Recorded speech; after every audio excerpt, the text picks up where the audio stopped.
Assalamualaikum warahmatullahi wabarakatuh. Perkenalkan, nama saya Rizky Aditya Ramadan, Fakultas Hukum, Prodi Ilmu Hukum. Kali ini saya akan memenuhi tugas ujian akhir semester saya dengan mewawancarai dua narasumber dengan tema penegakan hukum di Indonesia. Oke, saya boleh tanya namanya siapa? Nama saya Brian. Nama saya Boris. Oke, saya akan memulai pertanyaan. Untuk pertanyaan pertama, menurut Anda apa sih pengertian dari perlindungan dan penegakan hukum di Indonesia? Dari saudara Brian.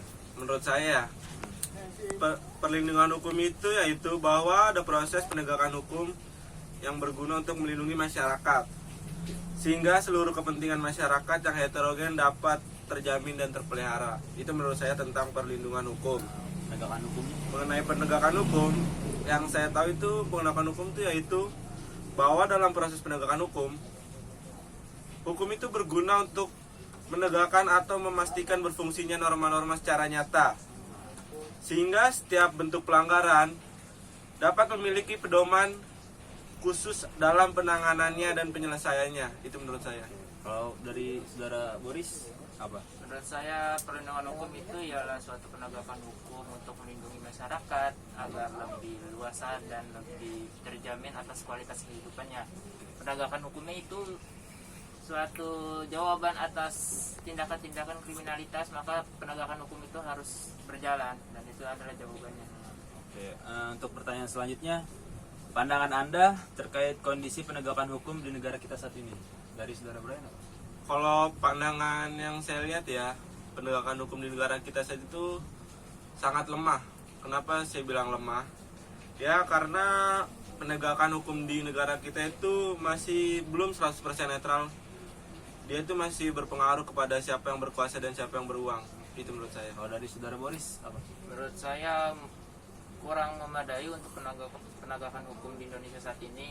Sebab mengapa masih banyak orang-orang, apalagi orang-orang bawah yang masih ditindak dari atas kriminalitas atau tindakan represivitas, maka penegakan hukum itu tidak berjalan sesuai dengan keinginan dari para penyintas itu.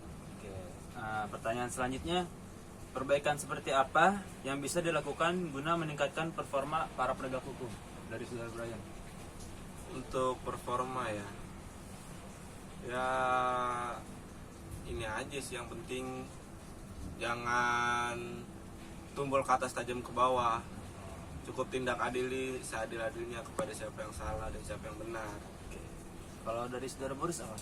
Jujur, transparansi terhadap kasus, adil, dan mempunyai kredibilitas terhadap orang-orang penegak hukum itu. Oke. Pertanyaan selanjutnya, apakah penegak hukum kita sudah 100% netral dari pengaruh siapapun yang berkuasa? Dari saudara Brian. Ya seperti yang saya bilang sebelumnya, saya rasa itu sih belum. Karena ya kita tahu sendirilah, banyak kasus-kasusnya. Kita bisa melihat sendiri di berita-berita atau seperti di TV-TV. Saya tidak dapat menyebutkan. Kalau dari saudara Boris apa? Apa tadi pertanyaannya? Apakah penegak hukum kita sudah 100% netral dari pengaruh siapapun yang berkuasa? Menurut saya sih belum netral. Sebab mengapa? Ketika saya belajar dari kasus-kasus kemarin ya, kasus seperti Omnibus Law.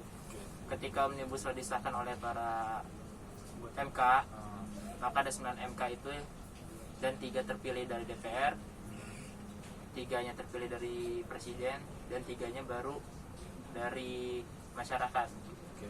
Nah ketika 6 orang itu antara dari Presiden dan DPR maupun MPR, maka Omnibus Law itu tetap berjalan terus. Maka kan waktu itu pernah bilang, maka jangan hanya di demo aja, tapi harus kita gugat di MK.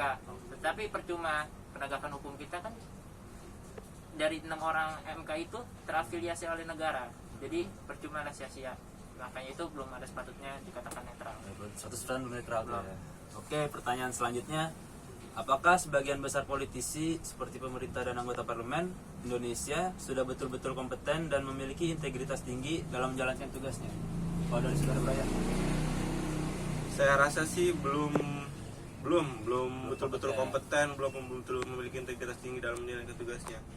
Karena sebagian besar politisi, pemerintah atau anggota parlemen itu banyak yang masih terjait kayak kasus-kasus korupsi.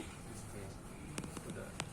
Kalau dari saudara Boris, Untuk masalah terintegritas atau apa tadi? integritas tinggi sama Oh, kompeten. berkompeten itu belum sih menurut saya. Mengapa? Masih banyak orang-orang para politisi dan parlemen itu ya contohnya tadi seperti kasus korupsi. Ya kasus korupsi apa kita pelajari dari hal yang kemarin ini baru masih hangat-hangat Bansos. banget nih bansos ya. Bansos itu kan dari rakyat untuk rakyat ibaratkan. Ketika ada rakyat yang tidak mampu maka sepatutnya harus diberi bansos itu tersebut. Nah, dari bansos tersebut malah dikorup dan ya dikantongin lah, tau lah. Kan? Oke, Saya oke. juga bingung itu, mengapa? Itu harusnya penegakan hukum itu harus yang adil, harus dijalani dan cari sampai ke akar-akarnya. Nah, seperti itu. Mas, pertanyaan selanjutnya, apa sih contoh pelanggaran hukum yang ada di Indonesia dari saudara Brian? Contoh pelanggaran hukum yang ada di Indonesia yang saya Siap. tahu ada anarkisme, korupsi, terorisme, masih banyak lagi. Kalau dari saudara Boris, apa tuh?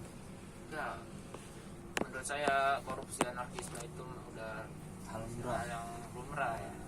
Nah, ini ada tindakan yang sepatutnya itu harus diselesaikan seperti kasus ketua adat di Kalimantan. Itu namanya kalau nggak salah Effendi Bubi. Dia membela atas hak ruang hidupnya, tetapi ketika dia berekspresi maka dia sendiri malah ditindak kriminalitas, malah dipaksa oleh aparat. Maka sewajarnya itu ya menurut saya masih harum bang terhadap keadilan di negeri ini gitu. Oke, hanya itu Bo ya. Pertanyaan selanjutnya, contoh korban dalam pelanggaran hukum yang ada di Indonesia dari saudara Brian, apa? Contoh korban. Contoh korban, ya contoh korban yang pertama yang saya tahu ada Nenek Mina. Oke. Nenek Mina yang dihukum, yang dipenjara selama percobaan 3 bulan. Dia dinyatakan bersalah karena memetik 3 buah kakao di perkebunan. Oke, ada lagi? Yang kedua yang saya tahu ya kasus Mantri Desa Misran. Mantri Desa Misran itu dipidana penjara selama 3 bulan. Pada tahun 2009 dia dihukum itu karena dianggap salah bukan karena dokter. Putusannya dikuatkan oleh PT Samarinda beberapa waktu setelah itu. Kalau dari saudara Boris, Apa tadi pertanyaan itu? contoh korban dalam pelanggaran hukum yang ada di Indonesia. Contoh korban terhadap pelanggaran hukum. Dan menurut saya itu seperti aktivis-aktivis ya, ketika ingin bersuara, tapi ketika aktivis tersebut malah ditindak, tutup, bahkan dikriminalitaskan melalui undang-undang ITE. Maka sepatutnya itu hal yang tidak wajar dalam hal-hal yang seperti itu. Oke, pertanyaan selanjutnya, apa saran dari Anda gimana untuk penegakan hukum yang ada di Indonesia untuk kedepannya dari saudara Brian? Saran dari saya untuk penegakan hukum yang ada di Indonesia ya.